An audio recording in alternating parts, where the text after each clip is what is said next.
आरोही अधिवजय की बाहों में थी। अगली सुबह आरोही लिफ्ट से होकर चुपके चुपके नीचे गई। वो नहीं चाहती थी कि कोई उसे नोटिस करे। अग्नि और धानी दोनों धानी के कमरे में थे। विराट अग्नि को स्कूल भेजना चाहता था, इसलिए वो सुबह 6 बजे ही नाइट सूट में धानी के कमरे में जा रहा था। तब उसने आरोही को चुपके से जाते हुए देखा। उसे आरोही का चोरों की तरह छुपाना अजीब लग रहा था। तभी उसने बेडरूम से अधिवजय को भी अधिवजय किसी से कॉल पर बातें करते हुए बोला, 10 मिनट के अंदर नया बेड आ जाना चाहिए और ध्यान रहे कोई भी तुम्हें आते हुए देखा ना पाए। ये कहते हुए आज विजय ने फोन को काटकर, पता नहीं आरोही को इतनी शर्म क्यों आ रही है, सिर्फ एक बेड ही तो टूटा है। वो किसी स्टूपिड की तरह इतनी ठंड में सुबह सुबह बाहर ये देखने गई है कि कोई जगह तो नहीं है। हम शादीशुदा हैं, ऑफ कोर्स ऐसा होना कोई गुनाह नहीं है, लेकिन उसे कौन समझाए। वही बाहर आरोही एक स्कार्फ ओढ़ खड़ी थी। उसने एक गाड़ी को आते हुए देखा, जिसमें से बड़े से बेड को बाहर निकाल आरोही के पहले वाले बेड से भी ये बेड काफी बड़ा था। आरोही को ये देखकर काफी आश्चर्य हुआ। वो चिल्लाई, ओह गॉड, मैंने कहा था कि किसी को पता ना चले, इसलिए छोटा बेड मांगे, लेकिन इन्होंने इतना बड़ा बेड मंगा लिया ऊपर से कि बेड कौन लेकर आ रहा है। इसकी खुद की कल सुहागरात थी और ये दूसरों के लिए बेड ला रहा है। हो एम्बैरेसिंग। मैं अब विजय से बिल्कुल बात नहीं करूंगी, वो मेरी बिल्कुल नहीं सुनते हैं। ऊपर से उन्होंने जो कल रात किया है उसकी वजह से मेरी कमर अभी तक दुख रही है। अभी सब कुछ छोड़कर भाग जाऊं, लेकिन मेरे पास ऐसी कोई जगह भी तो नहीं है। जो दोस्त है वो भी सब आज विजय के चमचे बन गए हैं। आरोही अधिवजय को खोजते हुए ऊपर देखी है तो उसे पेरिस पर एडी भी विजय दिखाई देता है, जिसे वो काफी गुस्से में देखने लगती है। अचानक वहां कल्याणी आ जाती है। आरोही को देखकर काफी घबराने लगते हैं। कल्याणी दंश को सुबह सुबह गायब देखकर ढूंढने आई थी। वो दंश को एक बड़े से बिस्तर के साथ देखकर बोली, दंश ये क्या है, क्या तुम सुबह सुबह सामान ढोने का काम करने लगे।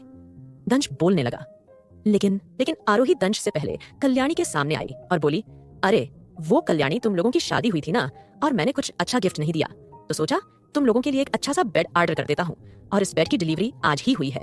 ये सुनकर दंश सपना सिर्फ खजाने लगा और बोला, पर आपने ये।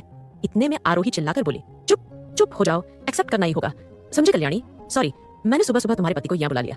दंश, जो इस बेड को अपने रूम में ले जाना, कल्याणी फ्री है। सुनकर अपने घर की तरफ जाने लगी। आरोही रे दंश की तरफ देखा और बोली, दंश प्लीज आप कुछ मत बोलना। आरोही इतना कहकर पार्किंग की तरफ गई। वो गाड़ियों के बीच खड़ी होकर खुद को लोगों की नजरों से बचना चाहती थी, लेकिन वहां उसने एक ड्राइवर को देख लिया।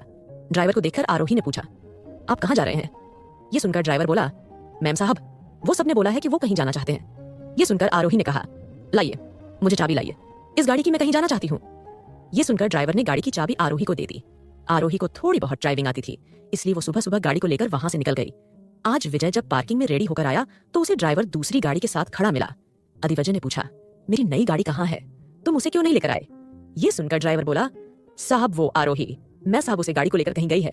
ये सुनकर अधिवजय बोला, भाट आरोही, फिर भाई जल्दी से ड्राइवर से दूसरी गाड़ी की चाबी लेकर अकेले ही तेज रफ्तार में गाड़ी को चलते हुए आरोही को ढूंढने निकल गया। वहीं आरोही एक कैफे में जाकर अकेले कॉफी पी रही थी। उसने वहां प्रीत को बुलाया था, लेकिन प्रीत काफी लेट उठने वाली थी, इसीलिए उसने आरोही के साथ कॉफी पीने से साफ इनकार कर दिया था। वहीं अधिवजय ने आरोही को कई कॉल की, लेकिन आरोही ने जानबूझकर उसके कॉल को काट दिया। वहीं धानी के बेडरूम में विराट मुस्कुराते हुए गुस्सा। वो समझ गया था कि क्या हुआ था। हालांकि उसने अपनी जिंदगी में ऐसे मोमेंट कभी एंजॉय नहीं किए थे, क्योंकि वो सिया के लिए बिल्कुल पागल था। सिया से पहले और नसिया के बाद उसकी जिंदगी में कोई ऐसी लड़की आई थी जिसके साथ वो संबंध बना सके। उसने सोचा कि वो अब अपनी जिंदगी में किसी लड़की को जगह देगा। ये सोचते हुए उसने अग्नि को बिस्तर से उठाया। धानी विराट की वजह से उठ चुकी थी। दोनों भाई बहनों ने एक जैसे नाइट सूट पहने हुए थे। कहानी ने जो नाइट सूट पहना हुआ था वो एक खरगोश की तरह डिजाइन किया गया था। उसके सिर पर 2 फ्लफी कान थे और पीछे एक पूंछ था। वहीं अग्नि की नाइट सूट पर क्रोकोडाइल का डिजाइन था। धानी और अग्नि दोनों ने एक दूसरे को गुड मॉर्निंग कहा।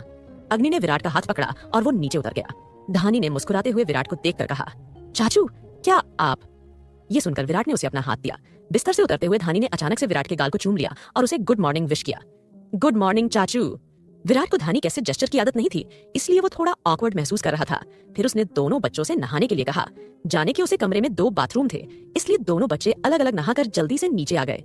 अपनी के पसंद का ब्रेकफास्ट तैयार करवाया धानी ने अग्नि के पसंद के ब्रेकफास्ट को करते हुए कहा, वो भैया आपका टेस्ट बहुत अच्छा है, आपसे मैं वही खाऊंगी जो आप खाते हैं। असल में वो झूठी तारीफ कर रही थी, क्योंकि अग्नि ज्यादातर उबले हुई सब्जियां ही खाता था, वो भी बहुत कम मसाले के साथ। अग्नि ने डाइनिंग टेबल से उठाते हुए कहा, अगर तुम मेरे जैसा खाना खाओगे तो तुम्हारी स्किन काफी गला करती रहेगी।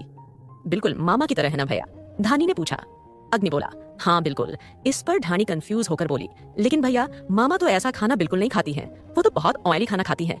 ये सुनकर अग्नि बोला, उन्हें ऐसा खाना नहीं खाना चाहिए या उनकी हेल्थ के लिए अच्छा नहीं है। आज मैं स्कूल से आकर सेफ अंकल से कहूंगा कि वो माँ के लिए कुछ अच्छा खाना बनाए। चलो धानी अब स्कूल चलते हैं। दोनों स्कूल के लिए निकल गए। गर्वित ने भी उन्हें ज्वाइन किया।